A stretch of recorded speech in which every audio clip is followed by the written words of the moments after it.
보내고 계시는지요? 자, 미국에서는 본인 집 마련이 미국의 어메리칸 드림 중에서 중요한 일 중에 하나입니다. 저도 얼마 전에 집을 샀는데 이 집을 사는 것은 참 즐거운 일이지만 30년 고정 이자 혹은 15년 뭐 빨라봤자 15년인데 30년씩 언제 그 돈을 다 내지 이런 생각이 좀 들 수가 있습니다. 물론 지금 20대인데 30년 뭐 융자를 받는다 하더라도 50대면 페이오프가 되니까 20대 집을 살 수 있으면 좋겠죠. 근데 나이가 들면서 내 나이가 지금 몇인데 내가 죽기 전에 이 집 페이오프나 끝나려나 뭐 이런 생각을 하셔갖고 집 사는 거에 좀 주저하시는 분들도 있을 수가 있습니다. 저도 나이가 지금 50 중반인데 제가 집 페이오프 될 때까지 계속 내면 85살까지 내야 돼요. 85세까지. 제가 그때까지 일을 할 수 있을런지도 모르겠고 그때까지 어떻게 집값을 계속 냅니까? 30년간 어떻게 지겹게 계속 집값을 냅니까? 그래서 오늘은 이제 집값을 빨리 페이오프 시킬 수 있는 방법에 대해서 좀 이야기를 해볼 것이고요. 사실상 30년 이렇게 융자를 받았다 하더라도 평균적으로 미국 사람들이 한 13년 정도 살면 다른 집으로 이사를 간다고 합니다. 근데 최근에는 그게 좀 더 빨라져서 한 8년, 9년 정도면 다른 집으로 이사를 가는 경우가 많이 있다고 합니다. 자, 근데 이사를 가는 것도 조건이 돼야죠. 집값이 올라가야지 이사를 가지 집값이 떨어졌는데 손해보면서 이사 갈 수는 없지 않겠습니까? 예를 들어서 30만 불 주고 산 집이 한 9년 살다 보니까 한 40만 불 됐더라. 그러면 이것저것 뭐 브로커 피 내고 뭐하고 하더라도 한 6, 7만 불 더 생긴다. 그러면 이사를 갈만하죠. 왜냐하면 또 다른 집값도 올랐을 테니까요. 자, 그렇지만 그게 아닌 경우에는 그리고 또 연세가 드시면 이제 이 나이에는 이사 가는 거 이제 지겨워 죽겠어. 이제 나는 죽을 때까지 그냥 이 집에 살 거야. 그래서 마지막 집이라고 생각하고 사시는 분들도 많이 계신데 그래도 빚을 남겨놓고 간다는 건 좀 찜찜할 수가 있죠. 빨리빨리 페이오프를 시키면 좋겠다 이런 생각을 좀 할 수가 있는데 제일 좋은 방법은 많이 갚는 겁니다. 많이 갚는 게 제일 좋은 건데 오늘은 대충 우리가 막연히 알았던 거 많이 갚으면 빨리 집 페이오프가 끝난다. 뭐 이건 대충 막연히 알았던 건데 오늘은 챗 GPT를 통해서 어떻게 하면 얼마를 내면 어떻게 계획을 세우면 앞으로 10년 안에 집 페이오프 혹은 20년 안에 집 페이오프 이게 될 수 있는지 정확히 계산을 하는 방법을 알려드리도록 하겠습니다. 자, 근데 지금 집 융자 이자율 있죠? 이걸 한번 보시는 게 우선 중요합니다. 이게 뭐에 중요하냐? 만약에 뭐 융자를 갖다가 이자율이 좋을 때 사셨어요. 한 3%이 정도 사셨다. 그러면 그냥 요거는 미리 내는 것보다 그냥 갚아 나가는 게 더 나을 수도 있습니다. 왜냐하면 보통 이제 은행에다가 돈을 집어넣으면 경기가 안 좋을 때 3% 주는 경우도 있지만 얼마 전까지만 해도 제 세이빙 어카운트 4.75% 줬거든요. 지금은 3.9% 준다고 하더라고요. 연준 이자율이 낮아졌으니까. 근데 CD 같은 거 집어넣어도 뭐 얼마 전까지만 해도 5% 이렇게 주는 경우가 있습니다. 자, 무슨 얘기냐? 여러분이 매달 1,000불씩 집값에 더 내느니 그 돈을 갖다가 CD에다 집어넣고 CD에서 그 돈을 불리는 게 돈이 더 많이 부를 수가 있다는 얘기예요. 근데 이렇게 생각해 보자고요. 이자율이 좀 높아요. 지금 6% 냅니다. 6%인데 6% 벌 수 있는 방법이 없잖아요. 그거는 집값을 미리 내는 게 더 이득일 수가 있습니다. 되게 간단하죠? 지금 집 이자율과 여러분이 벌 수 있는 돈 이자율 이걸 비교해 보시면 됩니다. CD가 5%인데 집 이자율이 4%다. 그러면 CD를 드세요. 그리고 거기서 목 선생님은 그때 집을 갖다가 페이오프 시키셔도 됩니다. 혹은 반대로 지금 집 이자율은 6%입니다. 근데 CD는 5% 줍니다. 그냥 집 이자율을 갖다가 빨리 상쇄시키는 게 이득입니다. 그래서 이런 방법을 갖다가 우선 기본적으로 좀 생각을 하시면 될 듯합니다.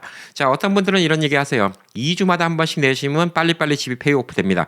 뭐 2주마다 한 번 내시는 분들은 2주마다 월급 받으신 분들은 그냥 월급 받은 것을 내시면 된다. 이렇게 생각할 수가 있는데 사실 뭐 그것도 맞는 얘기인데 2주마다 한 번 뭐 내시던가 아니면 한 달에 뭐 한 1, 2천 불 더 하시던가 이거는 별반 차이가 없습니다. 사실상 그거는 뭐 별반 차이가 없는 건데 본인이 계획해서 얼마를 내면 앞으로 몇 년 안에 집이 페이오프 되는지 이걸 알아보는 게 제일 중요한데 이거를 계산이 좀 복잡해요.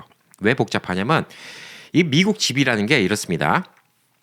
처음에 집을 사보신 분들은 알겠지만 한 달에 2천 불을 낸다. 그러면 원금은 한 500불밖에 안 갚아요. 이자가 1,500불입니다. 이자가 배보다 배꼽이 훨씬 커요. 그래서 처음엔 이자가 엄청나게 많다가 뒤로 가면 갈수록 이제 원금 갚아가는 게 많아지는 방식인데 왜 그러냐면 처음에는 그 이자를 갖다가 원금이 많은 데서 이자를 붙이니까 이자가 더 많은 거예요. 그래서 처음에 많이 갚아버렸다면 뒤에가 편하긴 합니다. 뒤에 많이 갚는 거는 이제 빨리 끝날 수는 있지만 처음에 많이 갚는 게 좀 이득을 많이 보는 거죠. 그래서 원금을 principal이라고 하고 그다음에 이자를 갖다가 interest라고 이야기를 합니다. 제일 중요한 거는 여러분이 집을 살 때 원금을 먼저 다 내면 이자를 갖다가 안 불리는 거, 페널티가 없는 거, 얼리 페이오프 페널티가 없냐라는 거를 확실시 하셔야 됩니다. 근데 거의 웬만한 집 융자는 얼리 페이오프 페널티가 없는 경우가 있는데 얼리 페이오프 페널티가 있는 경우도 있습니다. 내가 미리 낸다 하더라도 이자는 다 물어라. 이런 융자도 있을 수가 있어요.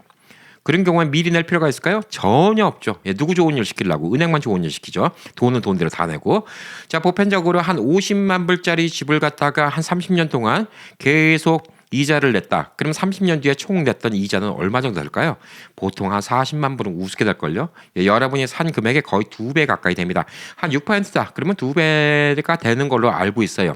50만 불 융자를 했는데 30년 동안 쫙 갚고 나면 여러분이 이자로 50만 불 내는 겁니다. 어마어마한 돈이죠. 어마어마한 돈입니다. 한 3%대로 했다. 그래도 한 30만 불 정도는 충분히 내신다. 이렇게 좀 보시면 될 듯합니다. 그만큼 이자가 아까운 돈이에요. 근데 우리가 목돈이 없으니까 이 돈을 내고 집을 융자를 샀는데 내가 좀 여유가 있을 때, 젊었을 때, 한 살이 젊었을 때 하루빨리 갚을 수 있을 때 빨리 갚아버리는 게 최고죠. 저도 지금 나이가 이제 55살이 다 돼가고 있는데 85세까지 이 집을 갖다 계속 볼 생각은 전혀 없습니다. 제 목표는 이 집의 페이오프는 10년 안에 끝나는 겁니다. 그럼 제가 65세가 되겠죠. 은퇴할 나이입니다. 은퇴할 나이쯤은 되면 이 집에서는 돈 나가는 게 없어야 돼요. 그래야지 제가 편하겠죠. 자, 그래서 오늘은 챗 GPT를 이용해서 여러분이 계산하는 방법을 좀 알려드릴 건데 이거 한번 보시면 재밌을 거예요. 재밌고 여러분이 로운 브로커한테 물어봐도 로운 브로커가 답변이 이렇게 빠르지 않습니다. 왜? 이거 계산하는 거 되게 복잡하거든. 그래서 로운 브로커가 대충 얘기는 해줄 수 있는데 경험상 그 정도 내면 한 10년 정도는 페이오프 될 거예요. 이 정도는 얘기해 줄 수 있는데 로운 브로커가 정확하게 계산하기 좀 힘들기 때문에 오늘은 챗 GPT를 통해서 내가 지금 페이먼트 내고 있는 거, 그 다음에 혹은 집을 아직 안 산 분들 집 살 때 얼마 정도 나갈 수 있는 건가 이런 거 계산하는 거 다 알려드리도록 하겠습니다. 요즘에 챗 GPT가 진짜 효자라고 좀 볼 수가 있습니다. 자, 챗 GPT에 갔습니다. 우선 챗 GPT한테 임무를 수행시켜줘야 되겠죠. 너는 이제부터 집 융자 전문가입니다. 내가 묻는 대답을 해주시기 바랍니다. 이렇게 딱 얘기하면 한국말로 물으면 이제 한국말로 답변이 나오겠죠. 그러면 이제 얘는 이제부터는 본인이 집 융자 전문가라고 생각을 하고 답변을 합니다. 자, 그럼 여기서 이제 제가 집을 사고 싶은 걸 얘기하는 거죠. 50만 불짜리 집을 20% 다운 페이먼트 하고 그다음에 APR이라고 얘기하죠. APR 5%로 요즘에 5%면 싸게 되는 겁니다. 5%로 30년 고정인지 이거 변동인지 중요합니다. 고정으로 모기지를 융자했을 때 월 금액은 어느 정도? 딱 물어보면 이게 딱 나와요. 40만 불 융자를 하는 거죠. 40만 불 융자하는 건데 지금 여러분이 집 사기 전에 이런 거 같은 거 미리 물어보시면 이렇게 좀 답변이 나올 수가 있습니다. 50만 달러짜리 집에 20% 다운페이하고 APR 5%로 30년 고정 모기지를 통해 융자했을 경우 월 상환 금액은 약 2,147불 29전입니다. 이게 여러분의 월 페이먼트입니다. 자, 이게 여러분의 월 페이먼트고 5% 받았을 때는 월 페이먼트입니다. 만약에 6%다. 자, 그러면 얼마인지 또 계산이 나오겠죠? 그러니까 여러분이 얼마 융자를 받을 수 있는지 이걸 계산하면 얼마가 되는지 나와요. 2,398불 20전이 되는 겁니다. 한 달에 200불 이상이 차게 납니다. 한 250불 정도. 자, 그러면 4%면 얼마일까요? 4% 경우에는 1,900불이 되는 거예요. 그러니까 한 250불 정도, 1%당 한 250불 정도 이렇게 좀 나온다고 볼 수가 있습니다. 한 달에 내가 원금이라고 적어야 됩니다. 원금을 추가로 1,000불씩 더 내면 몇 년 만에 상환이 끝나지? 이렇게 딱 물어보면 이게 답이 나올 거예요. 자, 한 달에 1,000불씩 더 낸 겁니다. 아까 5%일 경우에 2,000불 조금 넘었죠. 그러니까 3,000불 정도를 더 내는 겁니다. 그러면 15년 2개월 만에 대출을 상환할 수 있다고 합니다. 30년짜리가 15년이 되는 거예요. 자, 이럴 경우 이자는 얼마나 절약이 되지? 론 융자 전문가들도 이렇게 빨리빨리 계산하는 게 쉽지는 않아요. 이게 왜냐하면 론마다 조금씩 다르기 때문에 이건 대충으로 좀 보셔야 됩니다. 얼마의 이자를 절약할 수 있냐? 한 20만 불 정도의 이자를 절약할 수 있다고 이렇게 이야기하고 있습니다. 월 2,000불씩 더 원금을 낼 경우 몇 년이면 융자가 끝나? 월 2,000불씩 더 원금을 내면 몇 년이면 융자가 끝나냐고 물어봤습니다. 매달 원금에 2,000불을 추가로 납부할 경우 대출 상환 기간은 10년 4개월로 단축됩니다. 자, 그러니까 제가 2,000불씩 더 내야 됩니다. 예, 제가 지금 이 집을 한 2,000불 정도 내고 있는데 한 달에 4,000불씩 10년 동안 내면 이 집은 페이오프가 됩니다. 자, 그래서 이 계산을 보면 옆에 이렇게 조그만 마크가 있는데 뷰 애널리스. 되게 복잡하죠? 예, 이 수식으로 계산을 한 겁니다. 이 수식으로 계산한 거기 때문에 여러분이 이런 것들을 이용하면 집을 갖다가 언제 페이오프 시키는지 그거를 알 수가 있다는 것이죠. 자, 집 페이먼트 내는 스타프를 보면 체크를 쓰시는 분들도 있고요. 그 다음에 뭐 온라인으로 내신 분들이 있는데 체크 쓰시는데 보면 프린시펄이라고 추가로 내가 얼마를 더 적는 경우가 있습니다. 제일 구분 가기 좋게 하는 거는 체크 2장을 집어넣는 거예요. 예, 한 달에 집어넣어야 되는 돈이 그쪽에 원금 뭐 500불, 이자 1,500불. 그래서 2,000불 내라고 적혔는데 그 밑에가 프린시펄 갖고 제가 2,000불 더 적으면 그냥 2,000불이니까 4,000불짜리 체크를 갖다 한 장 써도 되는데 제일 나중에 문제 안 생기고 구분 내기 쉬운 거는 체크 2장을 쓰세요. 그래서 한 장은 for principal이라고 적고 그 밑에 principal 2,000 원금이라고 적어야 됩니다. 안 그러면 자기들이 이자가 나가는데 쓸 수도 있어요. 그럼 여러분들 손해죠. 원금 2,000불을 줄이라 이렇게 얘기를 하는 거예요. 그러면 이제 원금이 2,000불 줄은 상태에서 또 이자가 붙겠죠.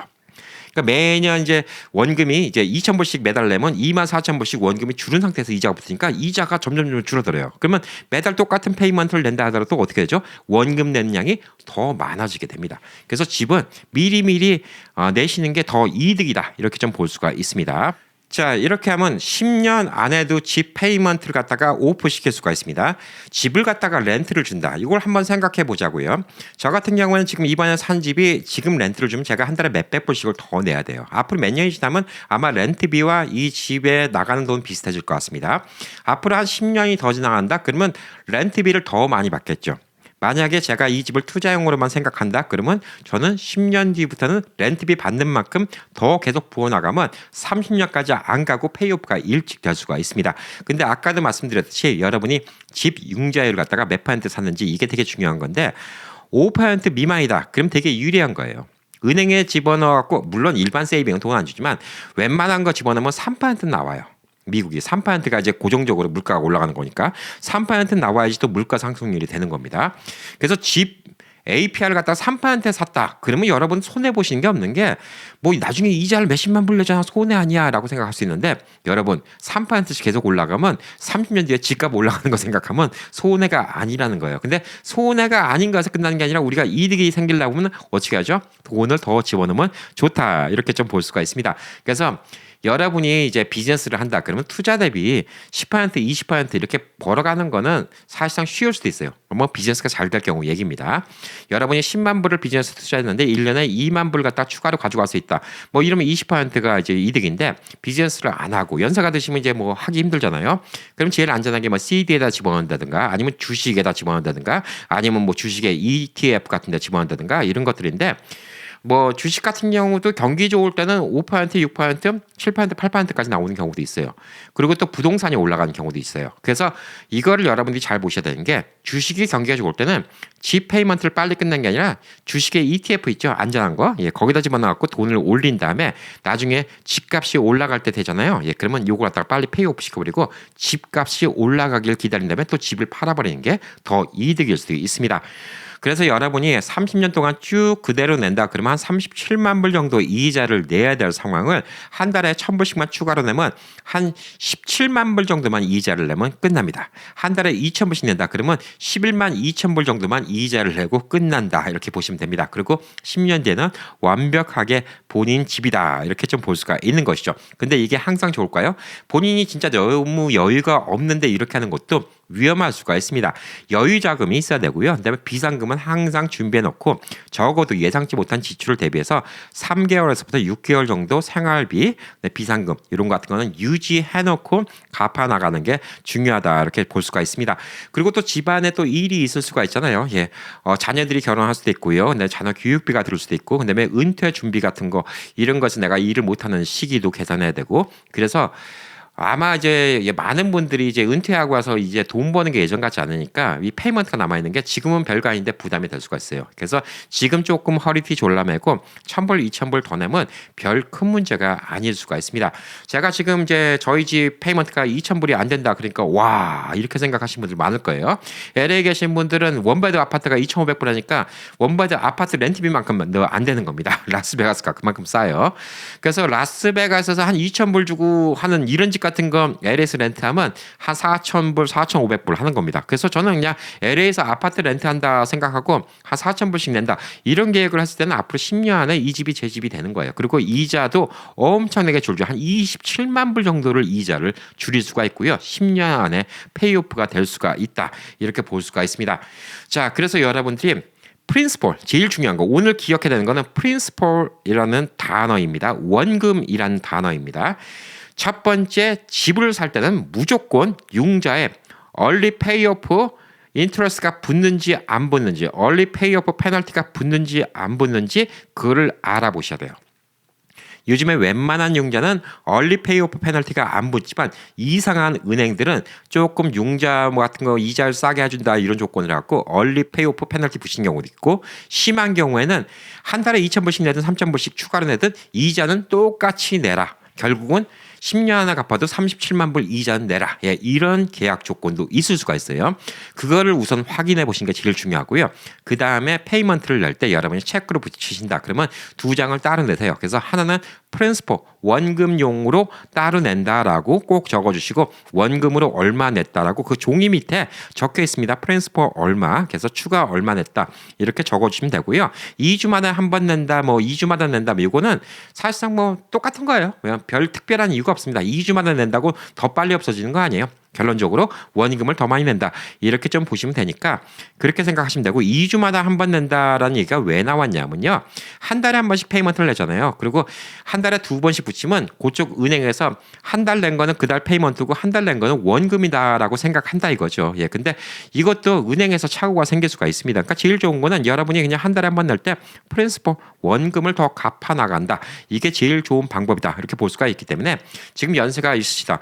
내 나이가 지금 60인데 집을 사갖고 90까지 언제 갚어? 이런 생각하지 마시고요. 기회 있으면 사세요. 그리고 와서 지금 일을 하신다. 그러면 갚아 나가시면 됩니다. 그리고 아까 말했듯이 집값이 올라가면 팔면 돼요. 집값이 올라가면 팔면 되는 거니까 집값 이제 어디가 올라가고 이런 같은 거는 사실 부동산과 평소 친하게 지내고 이야기를 많이 하셔야 됩니다. 여러분이 암만 머리를 쓴다 하더라도 부동산 하는 분들은 부동산이 그래서 경험이 중요한 거예요.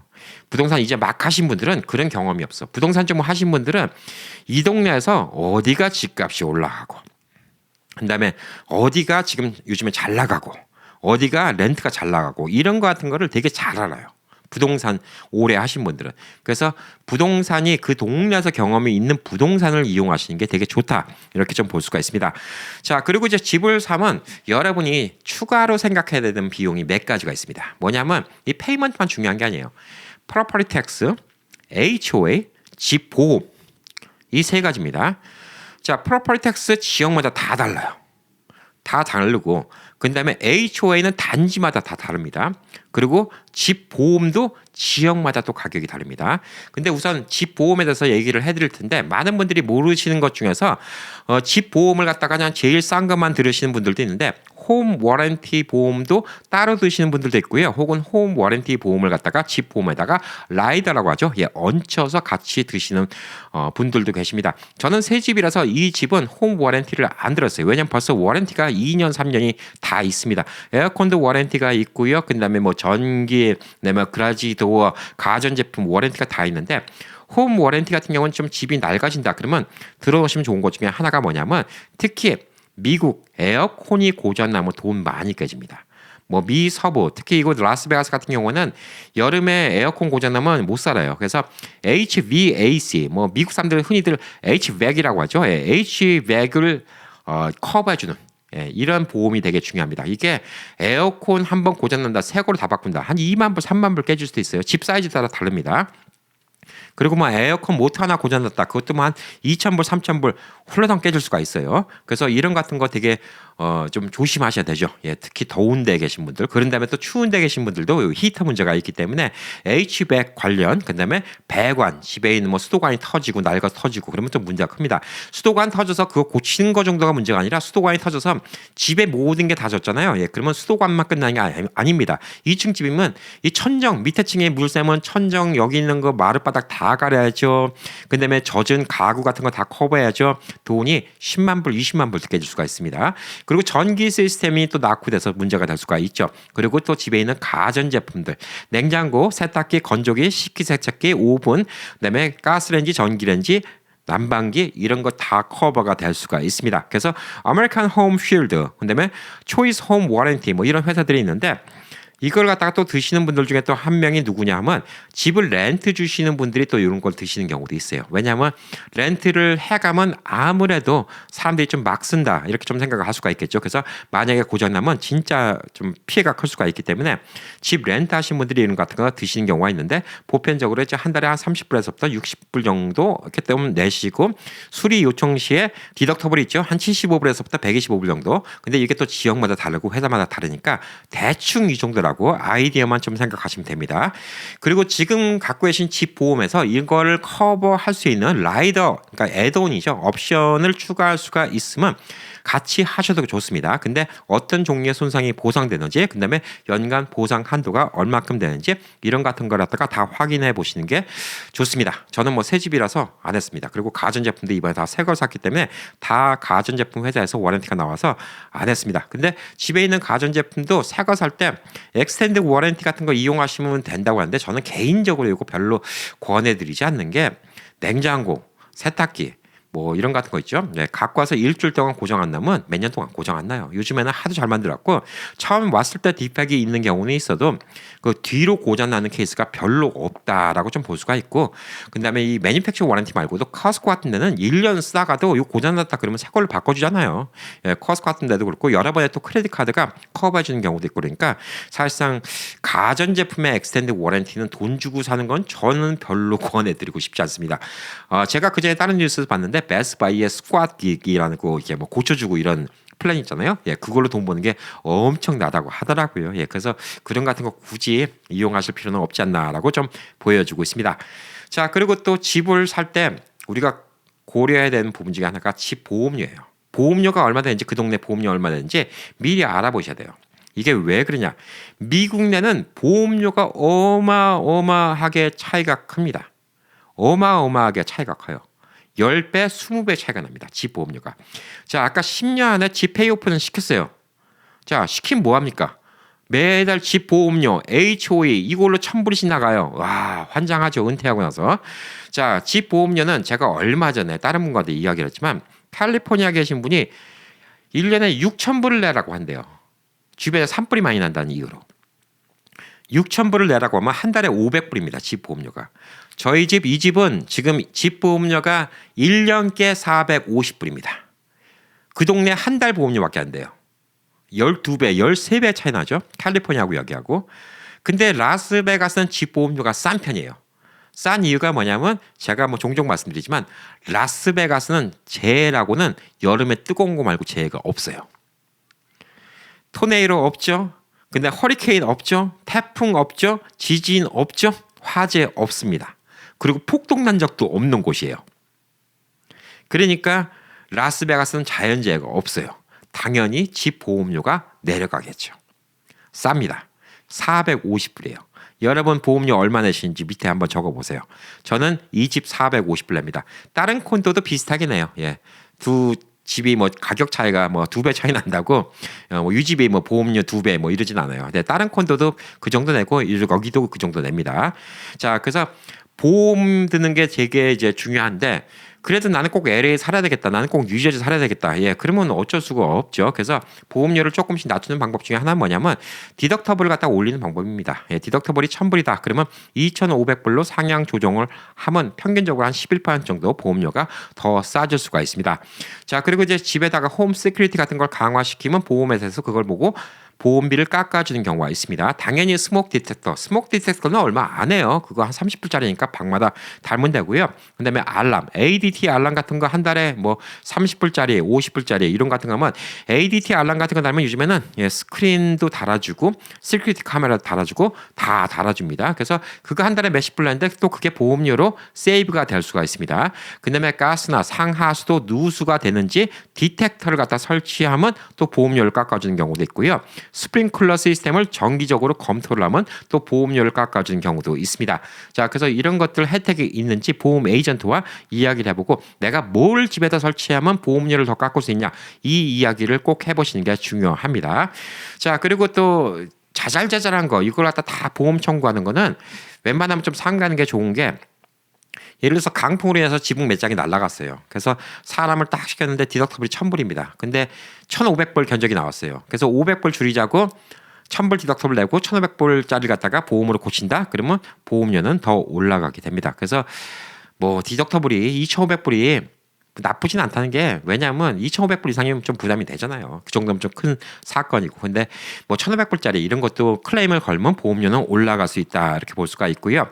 그다음에 또 보험사에서 또 보험을 깎아주는 것 중에 하나가 뭐냐면 자동 이체를 시키면 또 한 달에 얼마씩 깎아주는 경우도 있습니다. 그리고 좀 미리 뭉텅이로 내면 깎아주는 경우도 있죠. 자동 이체 그래서 깎아주는 게 있냐 알아보시고 미리 뭉텅이로 돈을 내면 깎아주는 거 있냐 이거 좀 알아보시고요. 그다음에 특정 직업군한테 혜택을 주는 게 있습니다. 뭐 선생님한테 디스카운트 해주는 것도 있고요. 엔지니어한테 디스카운트 해주는 것도 있고 뭐 소방관들한테 디스카운트 해주는 것도 있고 이런 것들이 있는데 특히 군인들 미국은 또 밀리터리 디스카운트 이런 것 좀 많고요. 또 시니어 디스카운트 같은 거 있나? 이런 같은 것도 보시면 좋습니다.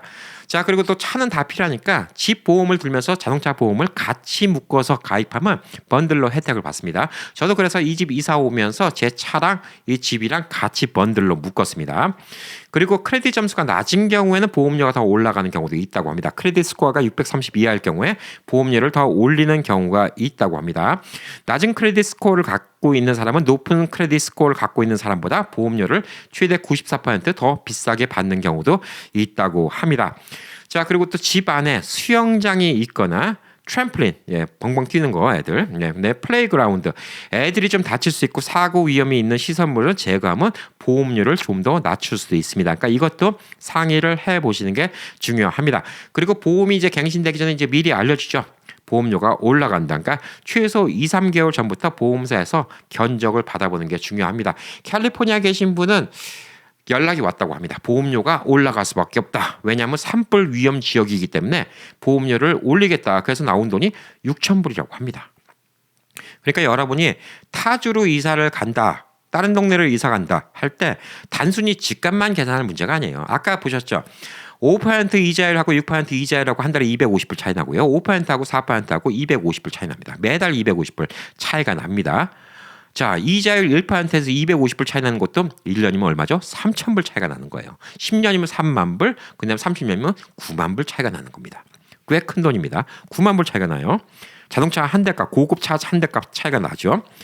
근데 여러분이 이 집 보험료 때문에 저처럼 한 달에 40불 정도 내는 사람이 40불도 안 내죠 저는. 예, 40불 정도 내는 사람과 한 달에 500불 내는 사람하고 그 차이가 얼마입니까? 한 달에 420불씩이면 1년에 5,000불이에요. 10년이면 5만 불, 30년이면 15만 불 차이가 납니다. 그래서 집 보험료가 비싼 동네인지 아닌지 이것도 확인해 보셔야 된다는 얘기예요. 자, 그래서 보험료가 미국에서 자연재해가 많은 곳, 플로리다 같은 경우는 허리케인 때문에 보험료가 비싸고, LA 같은 경우는 또 지진, 산불 이런 문제가 있고요. 예, 그래서 네바다는 제가 이제 미국 내에서 많은 지역을 다녀봤지만, 예, 비교적 보험료가 되게 싼 편이다. 이렇게 좀 보시면 좀 될 듯합니다. 자, 그 다음에는 또 뭐가 있냐면 HOA 비용입니다. HOA, LA 같은데 뭐 300불, 400불, 그다음에 좀 고급 콘도. 제가 아는 분 고급 콘도는 한 달에 HOA만 4,000불 내는 집도 있습니다. HOA는 이제 관리비죠. 관리비가 미국이 좀 센 편입니다. LA 같은 경우는 HOA를 내는 경우도 있고 멜로즈라는 것도 있습니다. 뭐 새로 생긴 동네 같은 경우는 뭐 동네가 생기면서 인구가 늘어나니까 학교도 지어야 되고 소방서도 지어야 되고 뭐 그러니까 그 부담을 또 주택이 내는 경우도 있고 하여튼 내야 될 게 많아요. 자, HOA가 LA 같은 경우는 뭐 한 500불씩 한다. 라스베가스의 HOA가 얼마 할까요? 예. 이거를 제가 아주 대충 얘기하면 그냥 주택 단지만 있어요. 아무것도 없어. 주택 단지 안에 그냥 게이트 하나만 있고 수영장도 없고 놀이터도 없고 아무것도 없는 주택 단지예요. 그러면 뭐 요즘에는 좀 올랐어요. 저 처음 왔을 때마다 뭐 50불, 60불짜리 HOA 많았거든요. 요즘에는 한 80불, 100불 합니다. 80불, 100불 정도 하고 그 안에 뭐 짐도 있고 수영장도 있고 예, 그러면 조금 더 올라갈 수가 있고 의외로 콘도 같은 데가 HOA가 비싸요. 그래서 제가 있는 이 타운하우스는 HOA가 150불이에요. 그리고 제가 있는 저 콘도 있죠. 예, 콘도는 HOA가 280불이에요. 허걱 뭐 이렇게 비싸? 예, 이 집이 저 콘도 값 2배인데 저 콘도가 HOA가 2배가 더 비싸요. 2배까지는 아니지만 거의 2배 가까이 비쌉니다. 280불이에요. 저쪽 콘도는 왜 비싸냐? 280불인데 수영장이 3개가 있고 운동시설이 있고 HOA에 물값이 포함되어 있고 그러니까 물은 무제한 써도 돼요. 물값 포함되어 있습니다. 예, 그다음에 쓰레기 수거 비용 다 포함되어 있어요. 그러니까 280불이 그 값이 다 포함되어 있는 거예요. 이 집 같은 경우는 쓰레기 수거 비용은 제가 내야 됩니다. 한 달에 뭐 30 얼마인가 내야 되고요. 그다음에 물값 제가 또 따로 내야 됩니다. 얼마 나올지 모르지만 그것도 한 4, 50불 이상 되겠죠. 예, 그것도 한 뭐 7, 80불 이상 되는 거니까 그거고 여긴 또 수영장이 없어요. 조그만 단지니까. 조그만 놀이터 하나 있는데 예, 수영장은 없습니다. 그래서 또 운동시설도 없고요. 그거 생각하면 사실 280불이 저기는 받는 게 또 그러려니 하는 거예요. 예. 왜냐하면 그 비용이 들어가는 거니까. 그래서 이제 이런 생각할 수 있겠죠. 아, 이 집이 150불이면 캠페디 그냥 단독주택 사면 그거 한 80불, 90불이면 되지 않아. 예. 얼마 전에 아는 분 집을 갖다가 여기 구입하셨는데 거기 지금 HOA가 80불인가 90불인가 그렇습니다. 근데 그 집이 80불 90불이면 여긴 150불 나니까 그 집이 이득일까요? 그렇진 않아요. 왜냐면 캠페디도 쓰레기 버리는 값 그다음에 여기 뭐 물세 따로따로 낸다며 예, 그럴 수가 있는데 여기는 타운하우스라서 바깥에 페인트를 다 여기서 칠해줍니다. 그리고 지붕이 문제 생기면 지붕 수리를 커버를 해줘요. 그러니까 그 두 개가 커버가 됩니다. 그리고 바깥에 조경이 어느 정도 있어요. 나무니 뭐니 우리 집 근처에 나무가 있고 뭐 잔디가 조금 있고 또랑이 있고 그다음에 놀이터가 하나 있고 바베큐 플레이스가 있는데 여기에 남은 물 주고 그걸 제 수도세를 내는 거 아니에요. 제가 물을 주는 게 아니에요. 그러니까 제 집이면 제가 수도세를 내야 돼요. 제 스프링클러에서 물이 나가는 게 아니라 HOA 비용에서 그 돈을 내주는 거예요. 그러니까 그 비용 절약되죠. 그래서 제가 아까 말씀드린 다른 집은 집 사이즈가 저랑 비슷하고 가격도 비슷한 집인데 HOA가 거기는 80 얼마인가 그래요. 그리고 저희는 150불인데 60불 정도를 제가 더 낸다? 더 비싼가? 아니요. 저는 더 편한 거예요. 왜? 제가 직접 낙엽 치우고 그다음에 스프링클러 물 주고 그래서 낙엽 치워서 가드너 비용을 절약한다 하더라도 그거 100불 절약하는 거예요. 가드너 쓰면 가드너도 최소 100불 150불 내야 됩니다. 그럼 가드너가 일주일에 한 번씩 와갖고 낙엽 다 날리고 불러갖고 날리고 낙엽 다 치우고 그다음에 뭐 스프링클러 확인도 하고 그다음에 나무 너무 자라면 잘라내고 이거 일을 해야 되겠죠. 그러니까 그 비용이 사실 더 들어가는 거예요. 제가 이 집을 선택한 이유는 제가 한국을 왔다 갔다 해야 될 것 같은데 이게 한국 왔다 갔다 하신 분들은 콘도나 타운하우스가 좋은 것 중에 하나가 이런 타운하우스가 좋은 게 집 바깥을 제가 꾸밀 필요가 없어요. 만약에 제가 개인주택이에요. 개인 커뮤니티 안에 개인주택이에요. 완전 개인주택이면 상관없지. 근데 개인주택인데 이제 제가 개인 커뮤니티 안에 있는 개인주택이에요. 그런데 제가 낙엽을 안 치우잖아요. 그럼 HOA에서 연락이 와요. 낙엽 치우라고. 안 치우고 계속 있잖아요. 벌금 물려요. 제가 한국에서 6개월 있는 동안 낙엽 안 치운다고 HOA에서 연락이 오잖아요. 좀 일 꼼꼼히 하는 HOA는 연락이 왔고 그 워닝 줍니다. 사진 찍어서. 그래서 그게 문제가 될 수가 있고요. 그 다음에 또 가드닝 이거 나무 같은 거 자랐는데 가지치기를 한다. 예, 그것도 또 티켓 날라올 수가 있어요. 그래서 그게 좀 문제가 되고 또 스프링클러 물을 줘야 되잖아요. 예, 수도세는 계속 나갑니다. 그것도 한 달에 뭐 10불이든 20불이든 30불이든 나갈 거 아닙니까? 또 화단에다가 또 주는 물값이 있으니까. 그래서 저는 한국을 좀 아직까지는 왔다 갔다도 할 수 있기 때문에 몇 달 비워놓을 수도 있기 때문에 타운하우스가 저한테는 좀 적절했어요. 저도 마당 있는 집을 사고 싶었고 이 집이 타운하우스 치고는 좀 가격이 좀 비싼 편이에요. 왜냐하면 비슷한 크기의 타운하우스보다 제 생각에는 한 4, 5만 불은 더 비싼 것 같아요. 4, 5만 불은 더 비싼데 여기 가격이면 사실 집을 사요. 왜냐하면 여기 두 블럭 옆에 뭐 집도 저희 집이랑 똑같은 가격인데 마당에 있는 집을 삽니다. 예, 마당에 있는 집을 사는데 제가 집을 안 사고 타운하우스를 샀던 이유가 바깥 관리 때문에 그랬어요. 그래서 HOA 비용도 여러분이 생각을 해보셔야 돼요. 근데 만약에 여러분이 은퇴하고 내가 그냥 잔디도 깎고 내가 그냥 뒤에 청소도 하고 내가 그냥 블로우 갖고 낙엽도 치우고 이럴 거다 그러면 상관이 없는데 그게 아니면 이제 HOA 비용 혹은 집 관리비 그러니까 HOA 비용이 낮다 하더라도 집 관리를 내가 해야 된다. 그럼 관리비도 생각을 해야 된다는 것이죠. 그리고 게이 커뮤니티가 아니고 단독주택이면 아무도 신경 쓰지 않을 거 아니야 라고 얘기하는데 그렇지 않습니다. 주변 주민들이 또 신고를 하면 시에서 이제 티켓 날라옵니다. 예, 그럴 수가 있어요. 이게 왜 그러냐면 제가 예전에 이제 LA 살던 집이 단독주택이에요. 단독주택인데 애들이 크면서 수영장을 안 써요. 근데 그전에도 한번 말씀드렸지만 뒤에 산에서 너구리하고 파슴이 와갖고 싸워서 파슴 쥐 있죠. 고양이만한 쥐. 이걸 물어갖고 수영장에다 집어 던지는 바람에 기분 나빠서 수영장 물을 3일 걸려서 다 빼버렸어요. 다 빼버리고 수영장도 안 쓰니까 그냥 수영장 갔다가 이제 우선 물을 빼버렸더니 옆집에서 신고가 들어왔어요. 시에다가 신고했어요. 뭐라고 신고한지 알아요? 저 집이 수영장 물을 다 뺐는데 밑에 물 웅덩이 있는데 저거 때문에 모기가 생길 수가 있으니까 저거 빨리 어떻게 시정 좀 해달라고. 예, 자기 피해갈까 봐 신고합니다. 게이 커뮤니티 아니라도 신고가 와요. 그래서 시에서 신고가 와갖고 수영장을 다 이렇게 덮어야 됩니다. 물 다 빼고 나서. 안 그러면 티켓 먹어요. 그리고 내 집인데 집에 엄청나게 큰 나무가 있어요. 그 나무에서 낙엽 떨어진 것 때문에 수영장 청소하는 게 골아파요. 맨날 낙엽 건져야 돼. 그 나무를 갖다 잘라버리고 싶잖아요. 예, 없애버리고 싶은데 시에서 허가 안 내줍니다. 큰 나무 없애는 걸. 그래서 또 골아파요. 그러니까 내 집이라 하더라도 내 마음대로 못하는 게 미국이에요. 그리고 앞에 잔디 안 깎잖아요. 옆에 집에서 컴플레인 들어옵니다.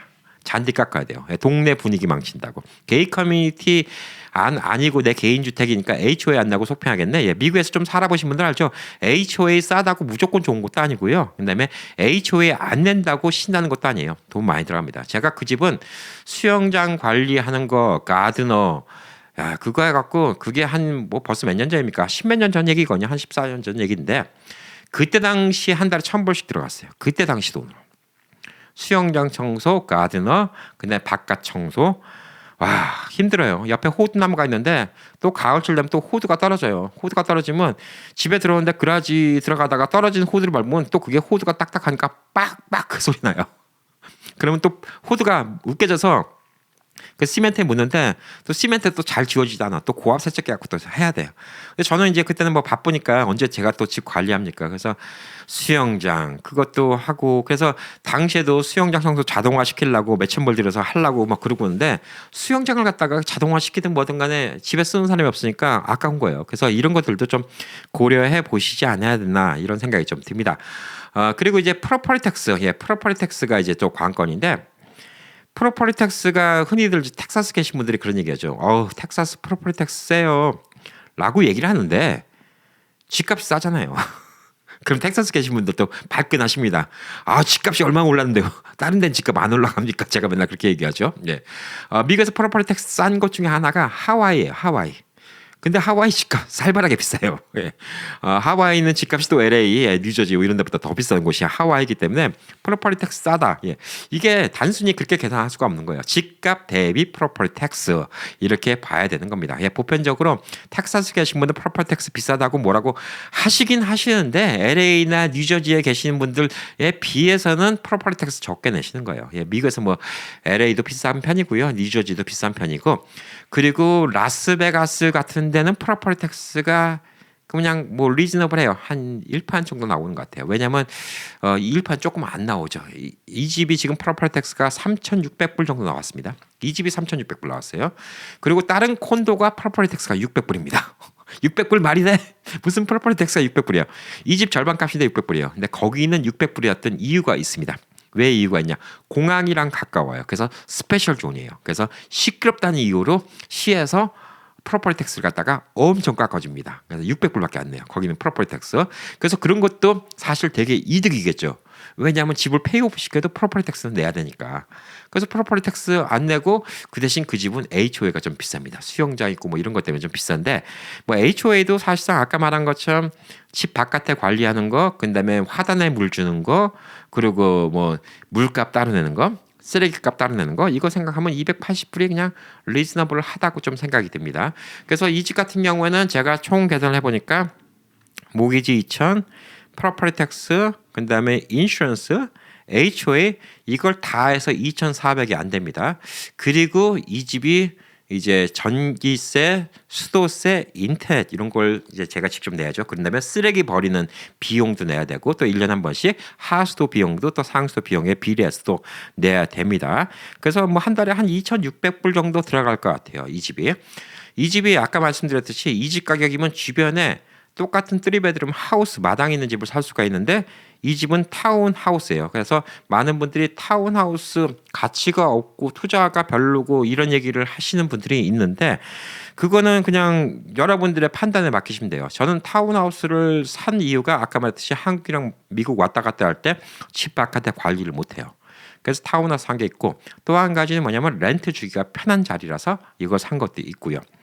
그다음에 또 하우스보다 여기가 하나 또 좋은 곳 중에 하나가 뭐냐면 집값이 몇만 불 비싼데 지붕 위에 솔라 패널이 달려 있습니다. 그래서 오늘 솔라 패널에 대해서 조금 얘기를 해드릴 텐데 일조량이 많은 곳, 뭐 캘리포니아, 이곳 네바다 이런 데는 솔라 패널을 많이 합니다.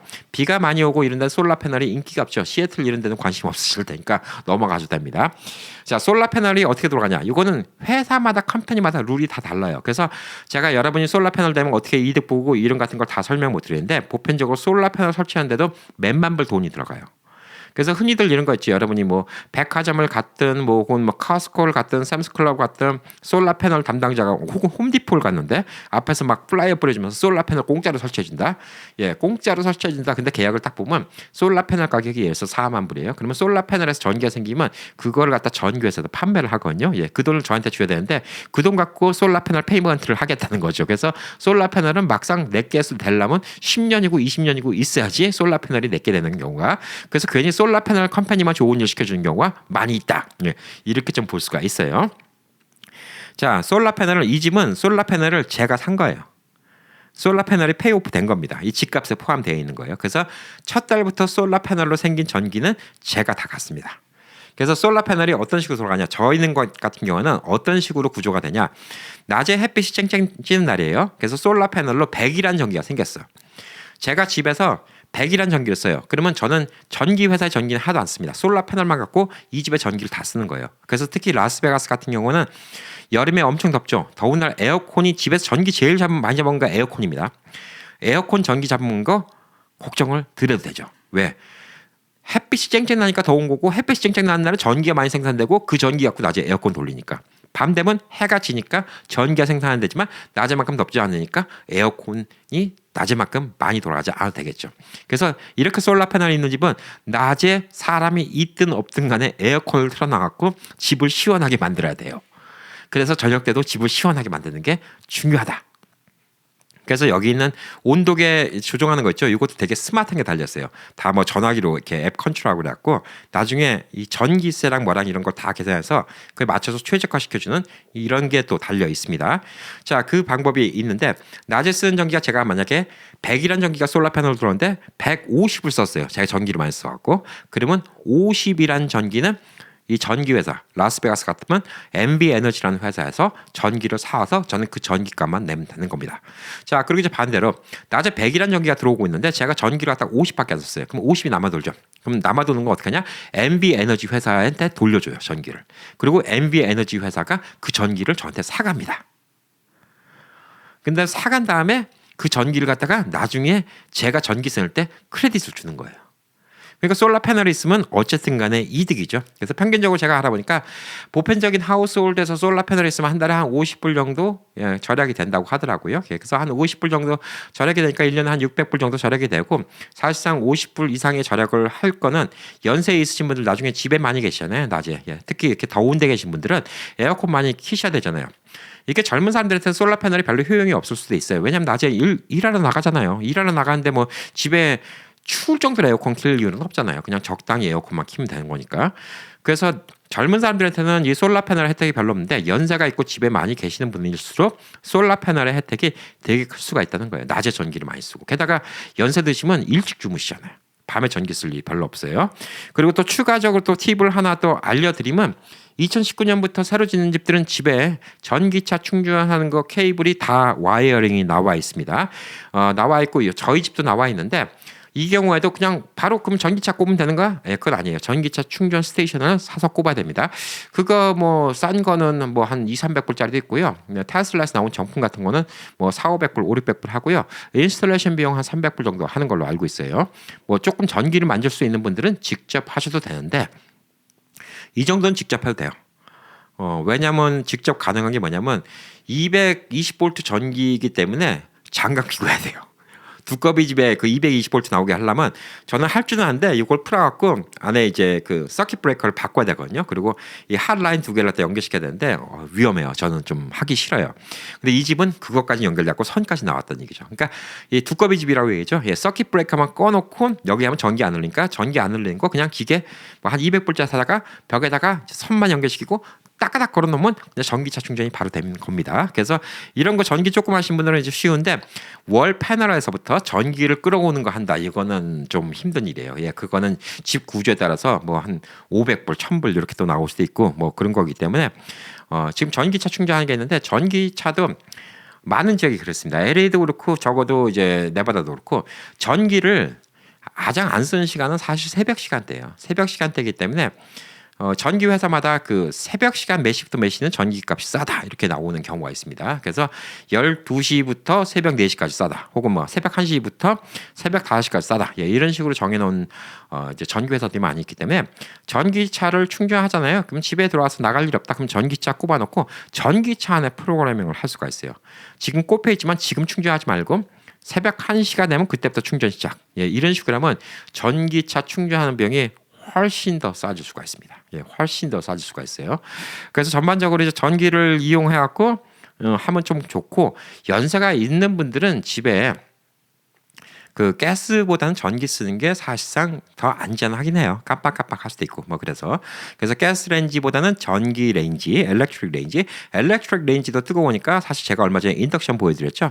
인덕션 쓰시면 더 편할 수 있고, 그런데 인덕션은 좀 그릇에 이제 좀 스테인리스라든가 이런 걸 좀 써야 되니까 좀 불편한 게 있는데, 안전은 하죠. 그리고 저희 집은 이제 보일러도 가스가 안 들어오니까 보일러도 전기로 하는데, 보일러도 전기로 하니까 좋은 것 중에 하나는 그거더라고요. 처음에 전기세 많이 나온 거 아니야 라고 생각하는데, 물이 금방 뜨거워져요.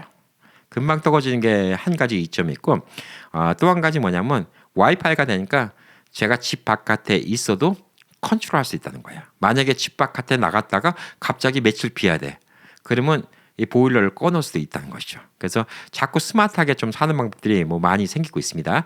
그래서 집은 이제 우리의 보금자리니까, 연세에 있는 분들은 아까 말한 거 다시 한번 좀 정리해 드리면요.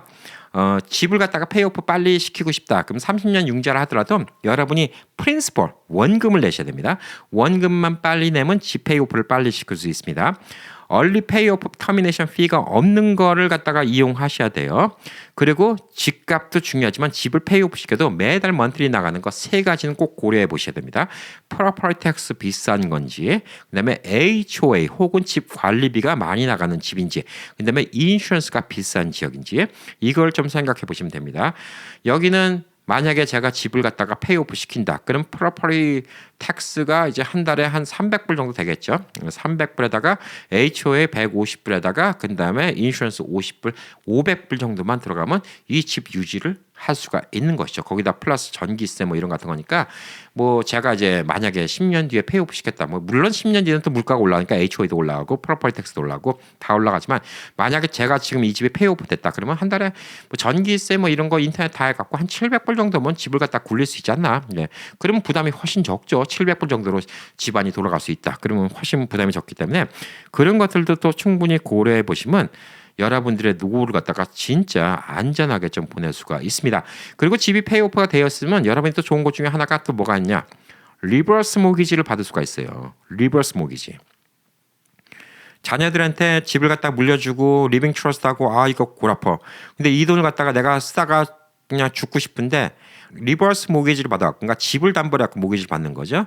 집을 담보로 해서 리버스 모기지를 받다 보면 돌아가실 때까지 야금야금 돈을 쓰실 수가 있어요. 그리고 만약에 돌아가시고 와서 집 밸류가 뭐 빌린 돈보다 더 높다, 그러면 그 남은 거 자녀들한테 가는 거고요. 예. 그다음에 다 떨어졌다, 그럼 다 쓰시고 돌아가신 거고. 한국에도 주택연금이라는 게 있습니다. 근데 한국 주택연금이 미국의 리버스 모기지보다 훨씬 혜택이 좋아요. 한국 주택연금은 집값이 떨어지든 마든 간에 지금 집 밸류 가치 산정한 거에 기준해 갖고 돈을 주고요. 돈을 더 써도 계속 주고, 그다음에 살아계신 동안 계속 고치게 살 수가 있고, 돌아가셨는데 집값이 올라갔다 그러면 그거 팔고 나머지는 또 자녀들한테 또 다 상속되고. 그래서 한국에 계신 분들은 주택연금이 좋고, 미국에서 집을 페이오프 시켰다. 예, 그러면 주택 리버스 모기지를 갖다가 받으시는 게 좋다. 이렇게 좀 볼 수가 있습니다. 미국은 그래도 인플레이션이 꾸준하게 올라가니까 집값은 꾸준하게 올라가요. 근데 한국은 지금 지방 도시들이 집값이 떨어져요. 근데 미국도 마찬가지입니다. 인구가 줄어드는 도시는 집값이 떨어질 수밖에 없어요. 올라가긴 올라가지. 인플레이션이 올라가니까. 근데 그걸 집값이 올라갔다 이렇게 볼 수가 없는 거예요. 제가 코로나 이전에 40만 불 되는 집이 50만 불 올랐어요. 좋아하시는 분들 보면서 그러잖아요. 그 집값 오른 거 아니에요. 물가 오른 거 생각해 보세요. 40만 불짜리 집이 한 7, 80만 불 돼야지 올라갔다 이렇게 얘기할 수가 있는 거지. 그래서 저는 운 좋았던 게 콘도는 진짜 싸게 사갖고 코로나 동안 많이 올랐어요. 그래서 그거는 제가 현찰 주고 샀으니까 많이 이득을 봤는데, 저는 이 집이 앞으로 시세 차익이 그렇게 클 거라고 생각은 안 해요. 클 거라고 생각 안 하는데, 저는 이 집은 그냥 렌트 프로퍼티라고 생각을 했기 때문에 전반적으로 제가 관리하기 편한 방법으로 이렇게 좀 생각을 한 거예요. 타운하우스니까 관리가 편해요. 만약에 제가 하우스를 갖다 남한테 렌트를 주잖아요. 예, 그러면 가드닝 부르고 이거까지도 제가 해줘야 되는 경우가 생길 수가 있어요. 왜냐하면 집 이사 들어온 사람이 가드닝을 내가 하겠다라고 했는데 제대로 안 해요, 가드닝을. 그래서 HO한테 연락이 와갖고 티켓 먹었어요. 누가 냅니까? 집안에 렌트하고 있는 사람이 냅니까? 내라고 하면 냅니까? 안 되죠. 집주인이 내는 거죠. 예, 그래서 그런 문제가 좀 있을 수 있다. 이렇게 좀 보시면 될 듯합니다. 현명하게 생각하시면 미국에서 그래도 뭐니 하더라도 집이 재산 증식에 가장 중요한 거 아닌가라는 좀 생각이 듭니다. 자, 주말 동안 본인 집 페이먼트 얼마 남았는지 한번 보시고요. 내가 지금 프로퍼티 텍스는 많이 내고 있는지, 내가 지금 보험료는 얼마나 내고 있는지, HOA는 내가 이만큼 내는데 리즈너블한 것인지 여러 가지 한번 좀 생각해 보시면 좋지 않을까 생각합니다. 자, 오늘도 긴 내용 시청해 주셔서 감사합니다. 파이팅!